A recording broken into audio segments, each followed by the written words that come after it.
pulsing with life. Cities rise on lands with unique geological and climatic characteristics. These geological features, while providing resources and conditions for the development and maintenance of settlements, can also pose challenges and critical issues. From coastal cities to those born on riverbanks, from those near active volcanoes to those in seismically active zones, from cities increasingly affected by droughts to those with sinking or landslide-prone terrain. Underneath each city lies a specific geology, shaped by millions of years of natural history, yet also impacted by human activity and the climate change. This geological diversity translates into a variety of factors and pressures, a true geoclimate footprint that influences our cities.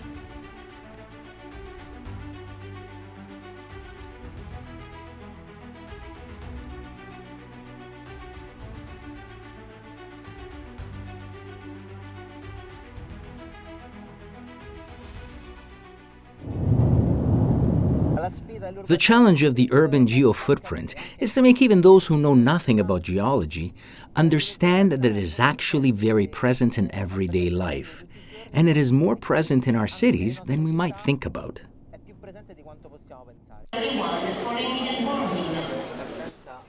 We're setting out to visit some of the cities that participated in the Urban Geo-Footprint project. Therefore, we'll be taking a true journey through the geology of some of these European cities.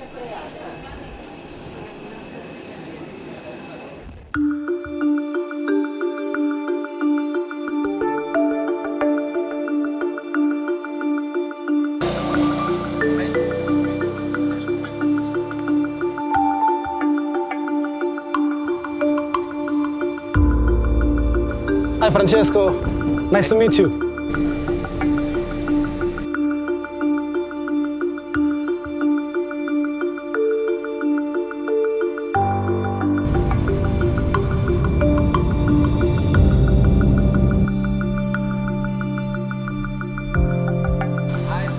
Hi, Francesco. Welcome to Dublin.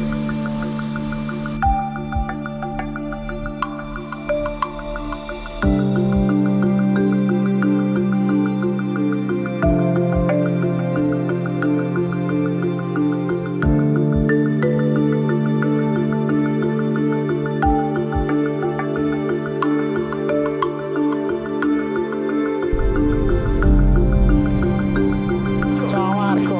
Ciao Francesco. Ciao Maurizio. Ciao Paolo.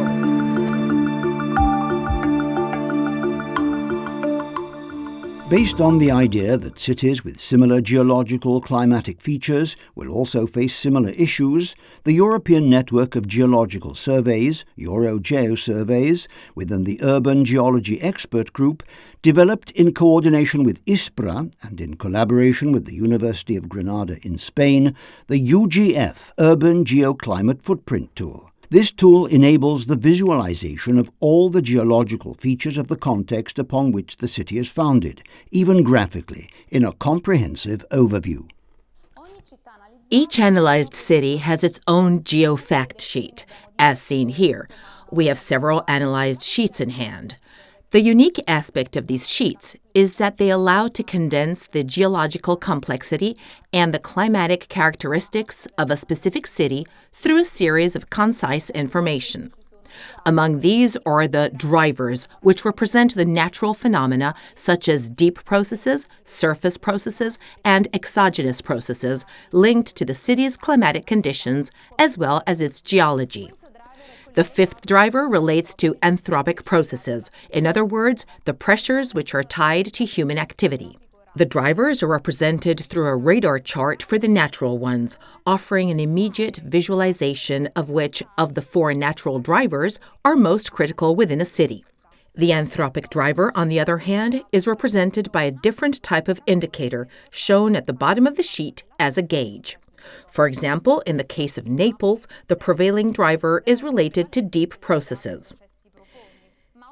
In addition to the geological criticalities, the sheet also reports information on the benefits that are due to the geological structure of a city, which are, in the lower part of the sheet, reported with the term geo-benefits. The final result of the analysis produces a number, the so-called UGF index, which intuitively represents the geological complexity of a city. In other words, the extent to which it may be potentially affected by geological or climate-related issues.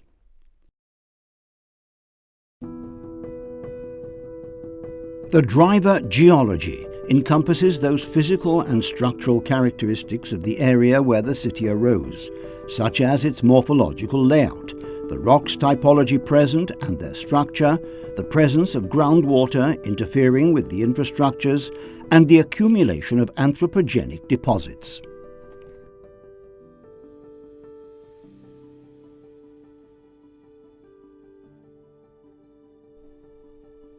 Maurizio, we are here in Torre Argentina Square. There's actually a sort of window into the subsoil. Exactly. Beneath us, about 5 to 6 meters down, we can see the ground level of around 2,000 years ago. Why then has the terrain risen over the past 2 millennia? It has risen due to two main components.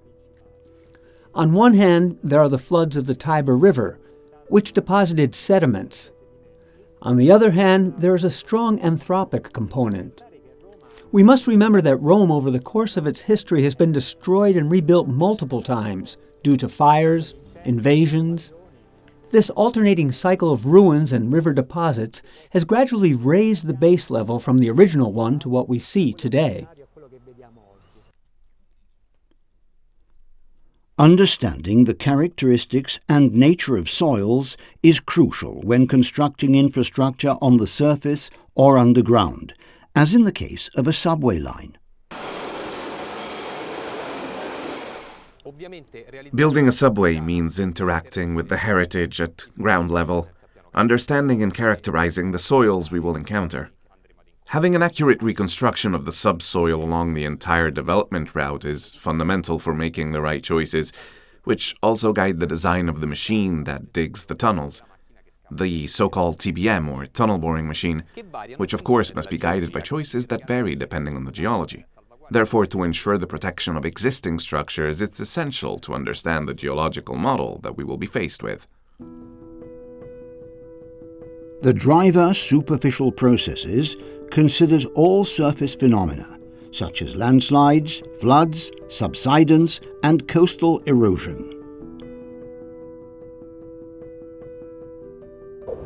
In Dublin, we're facing challenges with climate change, so we will look and see more flooding, more intense storms, and then in terms of the challenges, we have the coastal change, coastal flooding.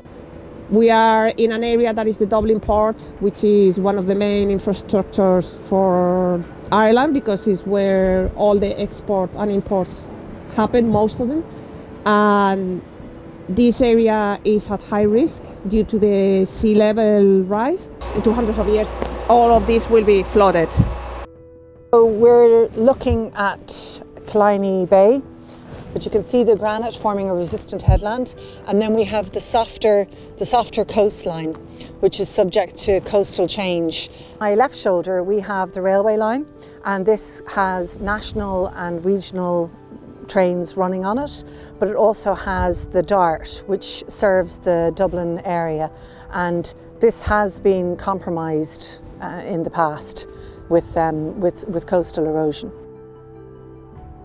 The driver deep processes considers all phenomena of the so-called endogenous nature, meaning those originating from the depths of the earth, such as earthquakes, volcanic eruptions, tsunamis, ground collapses, and emissions of harmful gases from the soil.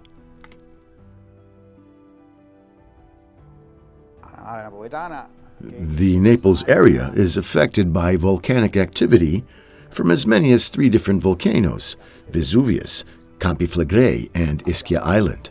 So we have quite a bit of work to do in terms of surveillance and monitoring of these areas.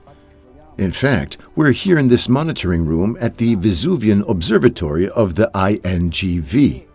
And in this room, data from the seismic network and other surveillance networks are collected for the observatory. The UGF analysis of the city of Naples that you've conducted give us the highest UGF score index among the European cities analyzed so far. This essentially makes it the city with the highest geological complexity at present. This is due to its unique configuration.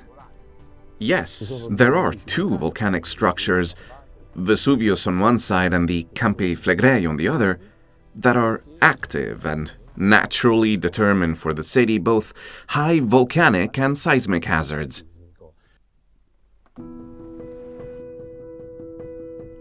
The driver exogenous processes represents phenomena dependent on climate affecting the soil and subsoil of the city, such as the frequency of intense rainfall events, sea level rise, and drought.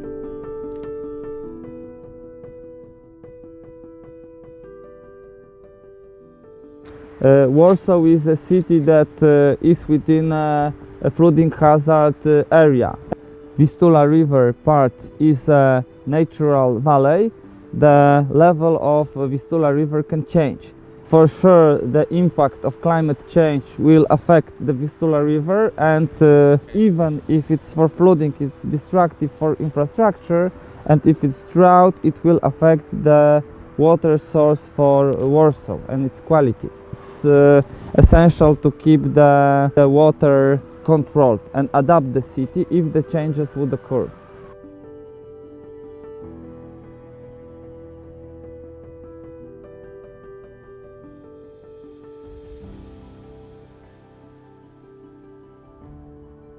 It's clear that the UGF score index is very low compared to other cities where you have a volcano or whatever. It doesn't mean that Brussels is not affected by a geohazard. So Brussels is affected by this ground deformation based on a long groundwater pumping activities. Generally, they are not aware of what they have under their feet. This is one of the key points for us as a geological survey. We have the knowledge, we have the data, we have the drillings, we have the geological models, but the next step is to provide this to the citizens and to the stakeholders. It is a very nice tool to make a summary of the different issues that a city can be facing in terms of the underground geology, in terms of geohazard, and in terms of climatic effects, as we are all of us affected today by the climate change. The driver subsoil anthropic pressure is meant to represent a range of human activities or effects of human presence that can themselves trigger issues at the urban subsoil level. These include soil consumption, the presence of contaminated sites, water stress, and abandoned man-made cavities that can lead to collapses.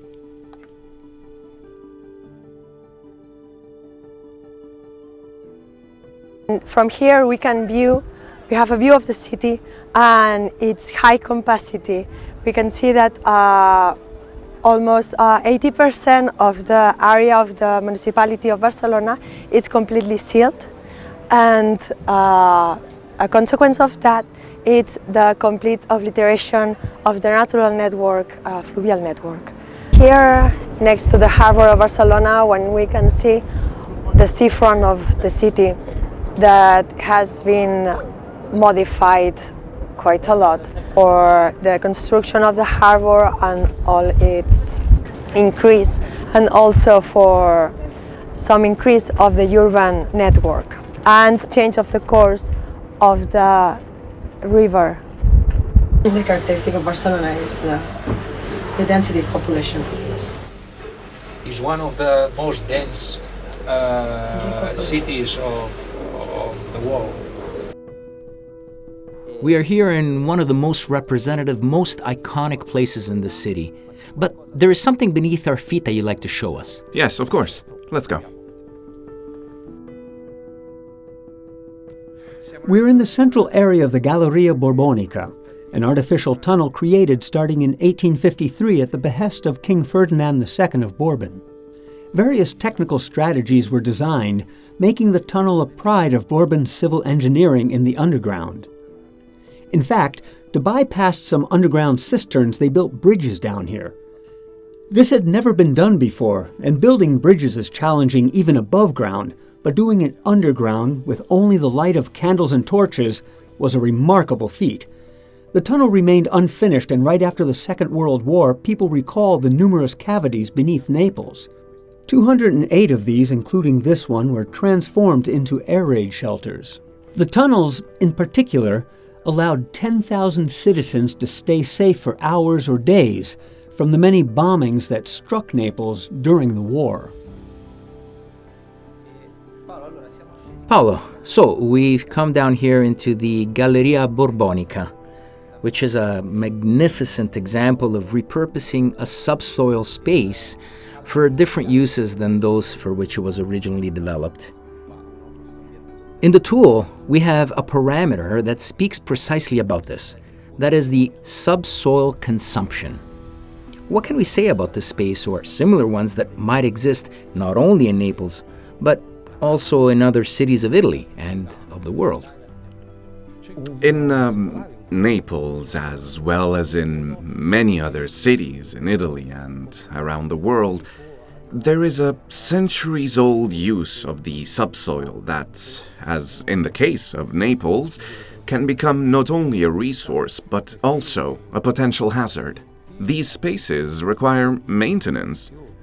Even solid rock, like tuff, is subject to degradation and instability phenomena. Therefore, it's essential to understand the actual extent of the underground cavity network.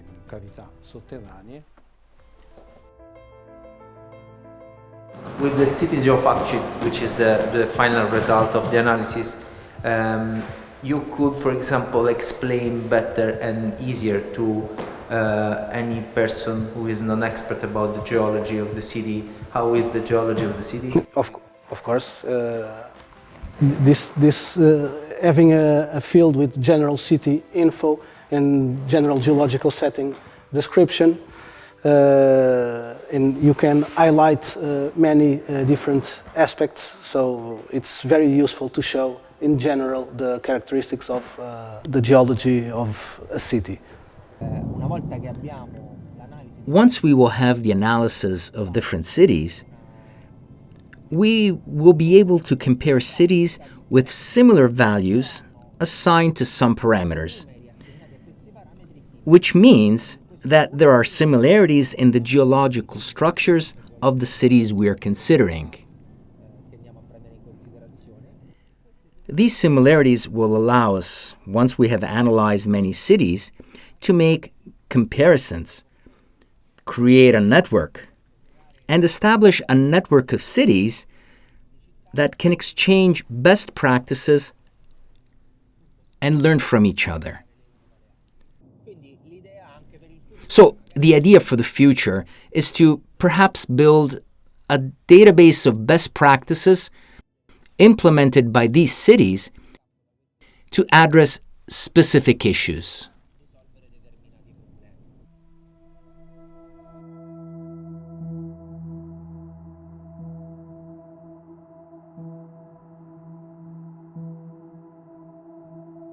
During the 1755 earthquake, it was Dia de Todos Santos, which is All Saints' Day, 1st of November, and a lot of religious events were happening. With the earthquake, many people ran to near the river, but they didn't know that a tsunami was being generated. So approximately 1 hour and a half after the earthquake, a tsunami wave arrived. Here you can see a plate indicating this is a tsunami hazard zone and showing an evacuation route. This month there was an exercise in case of a tsunami event, and there are some places in the city where there are some sound alert devices to warn people in case of tsunami event. This is a typical example of action aimed at raising people's awareness. We are here in Lisbon at the Quake Museum. The Quake Museum is nothing more than a stable exhibition where the effects of an earthquake are simulated. The museum is inspired by the infamous Lisbon earthquake of 1755. Let's go and see what it is.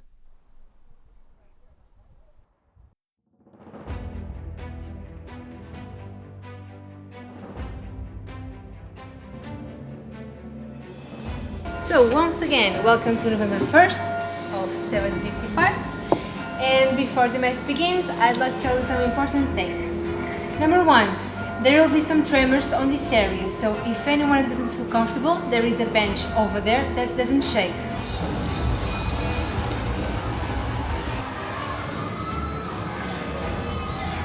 But about 250 kilometers offshore, the quake had displaced trillions of liters of water, creating a tsunami that would hit the city 90 minutes later. People climbed to the tops of buildings. When the tsunami hit, imagine having to go through all this in one single day. How would you feel? Imagine you've lost 1 in 4 people you know. You can't even go to Mass to find solace because only 20 churches in and around Lisbon are still standing. Your own home is destroyed, like 85% of the buildings in the city. Welcome back. Well done. You fulfilled the mission. You have actively become an official Quake Ambassador of Knowledge. How you can prepare and what actions you can take. And remember, expect the unexpected. The next earthquake will come. When? We don't know.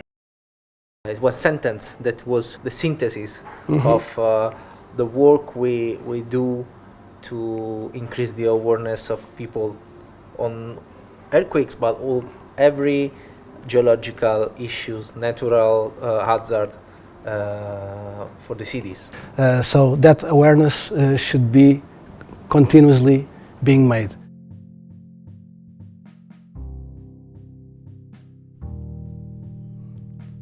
To ensure sustainable future and the well-being of urban communities, it is essential to foresee future scenarios and develop targeted strategies.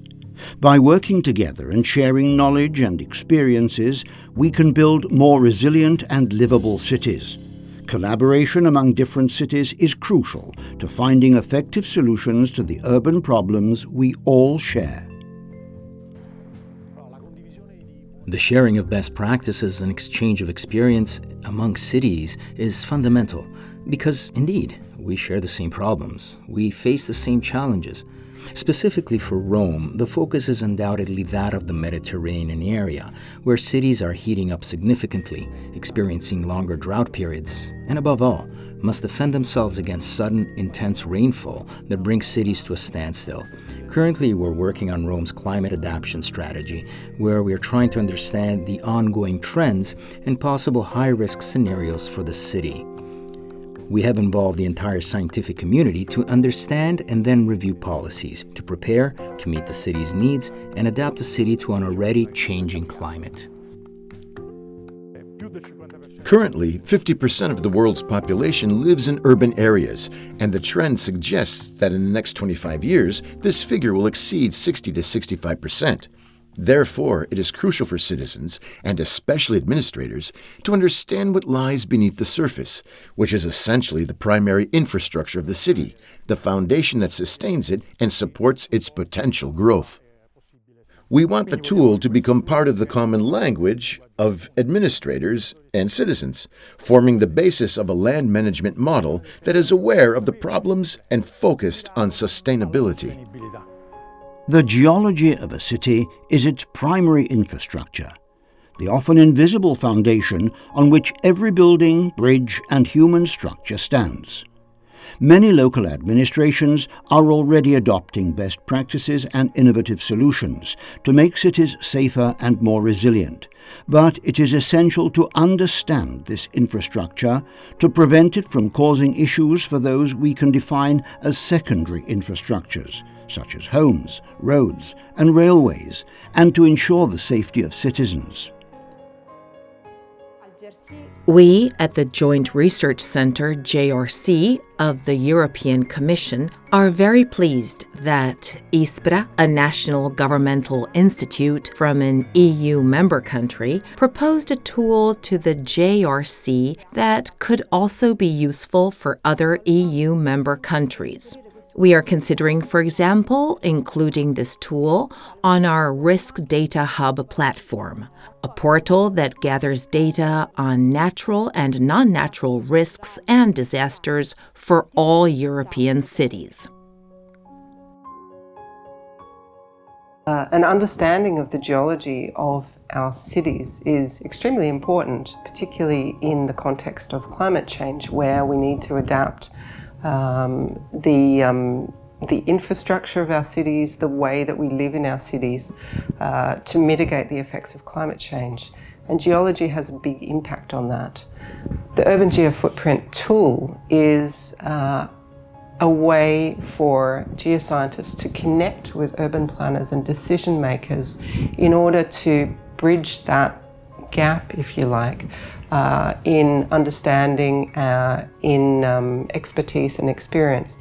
Another really great opportunity that is being used through the Urban Geofootprint tool is making this connection between urban geologists who are working in different countries, in different cities.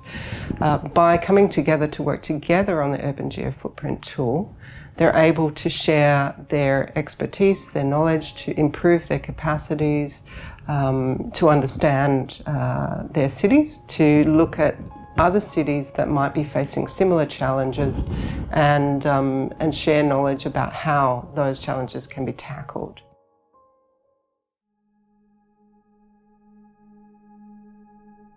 The Urban Geoclimate Footprint offers us an overview of our city's subsoil, facilitating comparisons and promoting the exchange of best practices through a common international language. The growth in awareness of these aspects and issues lays the groundwork for a more vigilant citizenry and more responsible decision makers in mitigating their effects.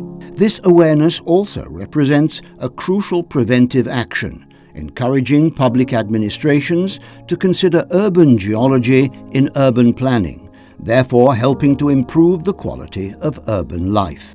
The hope is that this approach, born in Italy and spreading throughout Europe, will also expand globally, reaching cities that, although different from the European context, often share similar future challenges.